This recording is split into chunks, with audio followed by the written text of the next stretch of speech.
Je vous remercie. Je vous remercie. Je voudrais aussi préciser que pour nous, qui sommes du Front citoyen Togo Debout, le communiqué qui a été lu après la rencontre avec les facilitateurs le mercredi 27 reste un communiqué. La décision finale sera celle qui sera clairement inscrite dans la feuille de route qui sera présentée au Togo et au monde entier le 31 juillet de cette année. Nous avons effectivement entendu dans le communiqué cet appel à aller à des élections.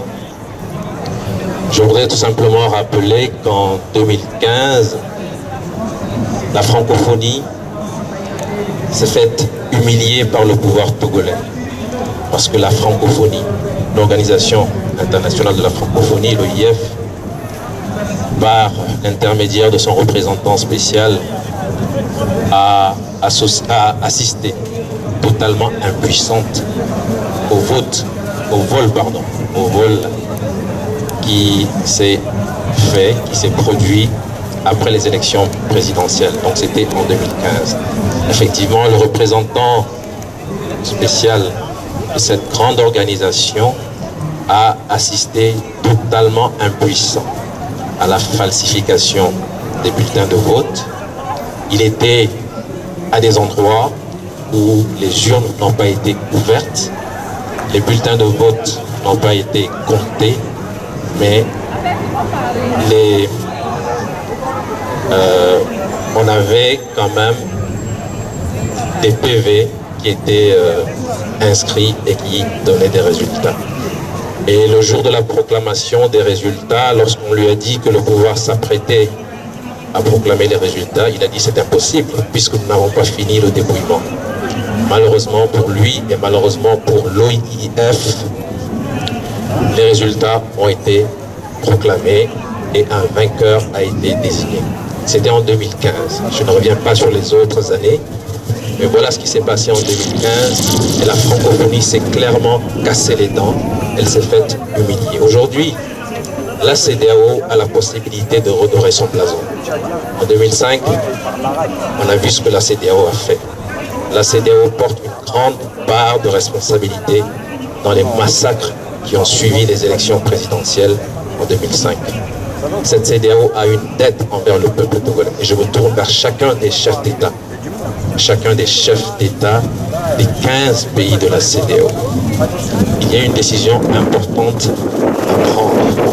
Si la CEDEAO estime que nous devons aller à des élections aujourd'hui, sans réforme, en permettant que des institutions comme cette Cour constitutionnelle que nous avons aujourd'hui au Togo puissent faire l'arbitrage, si la CEDEAO accepte ou décide que nous allions aux élections avec un pouvoir totalitaire qui sera chargé d'organiser ces élections, qu'elle prenne cette décision, mais qu'elle sache qu'elle devra en assumer toutes les conséquences. C'est ce que moi je voudrais dire. Merci.